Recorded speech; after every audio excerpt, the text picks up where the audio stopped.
अभी तक भारत में कश्मकश चल रही थी कि MRFA प्रोग्राम में कौन सा फाइटर जेट खरीदा जाए, अमेरिकन F-15, रशियन Su-35 या फिर फ्रांस का रफाल, या फिर और ज्यादा आगे जाए तो यूरो फाइटर टाइफून। कहने का मतलब भारत अभी तक क्रेता था, दूसरे देशों से इस तरह की चीजें इंपोर्ट करता था। हम कभी इस बात की कल्पना भी नहीं कर सकते थे कि भारत कभी आने वाले समय में एक्सपोर्टर भी बन सकता है। लेकिन दोस्तों यकीन मानिए कि HAL, जिसको हम लोग हर बार न जाने किस किस एंगल से क्रिटिसाइज कर चुके हैं, उसने भारत को एक ऐसी कंडीशन में लाकर खड़ा कर दिया है कि अब ये कहना बिल्कुल भी गलत नहीं होगा कि भारत क्रेता से विक्रेता बनने जा रहा है, और वो भी बहुत बड़े लेवल पर।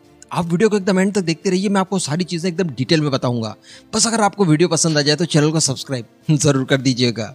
दोस्तों आप जानते हैं कि भारत के HAL ने तेजस का निर्माण किया। अभी तेजस फाइटर जेट अपनी कैटेगरी में नंबर 1 है। इसके पीछे कई सारे कारण हैं। एक कारण तो ये है कि इसका इंजन, भाई 50% किसी भी फाइटर में जो दारोमदार होता है वो इंजन के ऊपर होता है। अभी हमने चूंकि इसमें अमेरिकन इंजन लगाया है जो कि दुनिया भर में काफी विश्वसनीय है। ऐसी परिस्थिति में किसी भी देश को इसे खरीदने से पहले ज्यादा सोचना विचारना नहीं पड़ता। दूसरी बात, एक लाइट कैटेगरी के फाइटर एयरक्राफ्ट के साथ में आपको तमाम मिसाइलें मिल जाती हैं, यानी एक से एक वर्ल्ड क्लास टाइप की मिसाइलें मिल जाती हैं। AESA रडार सिस्टम, बहुत ही ज्यादा एडवांस एल्गोरिदम, इसका एवियोनिक्स, अदर सेंसर्स, सारी की सारी चीजें बिल्कुल एडवांस लेवल की है। कहने का मतलब अपनी कैटेगरी का नंबर 1 फाइटर जेट होने के बावजूद ये प्राइस में भी सस्ता है। कहने का मतलब अच्छा खासा स्कोप हमारे पास अब तैयार हो चुका है, एक पूरा इकोसिस्टम बन चुका है। इसी का परिणाम है कि मलेशिया के टेंडर में भारत का फाइटर जेट यानी तेजस नंबर 1 की कैटेगरी पर आने के बाद अब बताया जा रहा है कि फाइनलाइज कर लिया गया है, जो कि हमने कल की वीडियो में भी डिस्कशन किया था। बहुत ही जल्द उनका डेलीगेशन भारत आएगा और अगस्त खत्म होने से पहले तक ये डील साइन होते हुए हम लोग देख पाएंगे। 18 फाइटर जेट कुल उन्हें बेचे जाएंगे। इसके बाद दोस्तों जो सबसे बड़ी खबर निकल कर आ रही है वो आ रही है इजिप्ट की तरफ से। इजिप्ट आप जानते हैं, मैंने एक वीडियो में ये भी आपको बताया था कि दुनिया का तीसरा सबसे ज्यादा हथियार खरीदने वाला देश है। अगर ऐसी परिस्थिति में इजिप्ट जैसा देश भारत की पॉकेट में आ जाता है तो यकीन मानिए ये भारत के लिए बहुत ज्यादा एडवांटेज वाली बात होगी।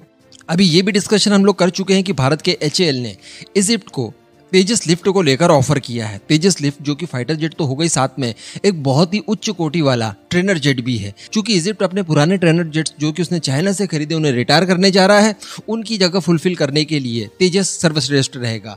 उसे 70 से 78 की संख्या में ये ट्रेनर फाइटर जेट चाहिए।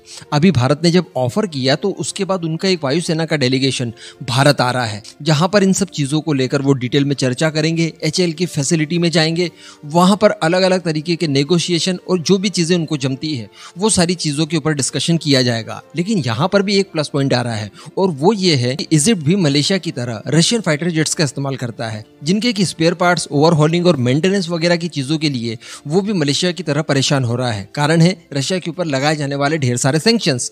तो भारत ने सेम वही ऑफर जो कि मलेशिया को दिया था कि हम लोग MRO फैसिलिटी स्टार्ट करेंगे, जिसमें आपको तेजस के साथ साथ Su-30 का भी मेंटेनेंस करके देंगे और उन्हें हमेशा फ्लाइंग कंडीशन में रखेंगे। तो इसी तरह का ऑफर इजिप्ट को भी दिया गया है, जो कि काफी आकर्षक हो सकता है। इस ऑफर के बाद में हम लोग ये कह सकते हैं कि तेजस का पलड़ा और ज्यादा भारी हो गया है।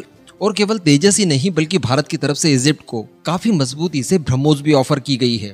कहने का मतलब आने वाले समय में कोई ना कोई बड़ी डील हम लोग यहाँ से भी होते हुए देख पाएंगे। खैर यहाँ पर इजराइल की प्रॉब्लम जरूर रहेगी। डेफिनेटली इस तरह के हथियार देने से इजराइल नाराज होगा। कुछ लोगों का ये कहना है कि इजिप्ट और इजराइल अब दुश्मन नहीं रहे हैं। तो मैं आपको बता दूं कि ऐसा कभी नहीं होगा।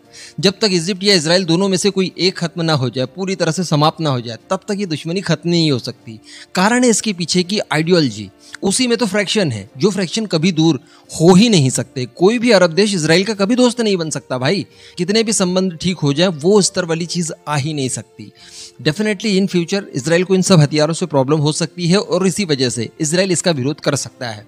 खैर छोड़िए, आगे हम लोग बढ़ते हैं और एकदम लेटेस्ट खबर निकल कर आ रही है कि भारत ने ऑस्ट्रेलिया को भी तेजस लिफ्ट ऑफर किया है। वैसे ऑस्ट्रेलिया के साथ हम लोग काफी समय से इसको लेकर बातचीत कर रहे हैं, लेकिन तेजस लिफ्ट को एक बार फिर से HAL द्वारा ऑस्ट्रेलिया को ऑफर किया गया है। गवर्नमेंट टू गवर्नमेंट डील की बातें यहाँ पर की जा रही हैं। अगेन मैं आपको बता दूं कि तेजस की प्राइस, तेजस की कैपेबिलिटी, ये सारी चीजें ऑस्ट्रेलिया को अट्रैक्ट कर सकती हैं। वैसे मैं आपको बता दूं कि तेजस लिफ्ट के साथ साथ ऑस्ट्रेलिया को अमेरिकन ट्रेनर जेट, साथ ही साउथ कोरिया का ट्रेनर जेट और इस तरह के कुछ और ऑफर्स भी मिले हैं। लेकिन बात की जाए अगर तेजस की, तो ये ज्यादा बेटर ऑप्शन रहेगा उसके लिए हर लिहाज से।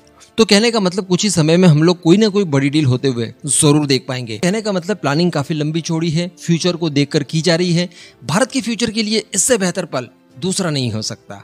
इस पूरे मुद्दे पर दोस्तों आपका जो भी मानना हो नीचे कमेंट करके जरूर बताइएगा।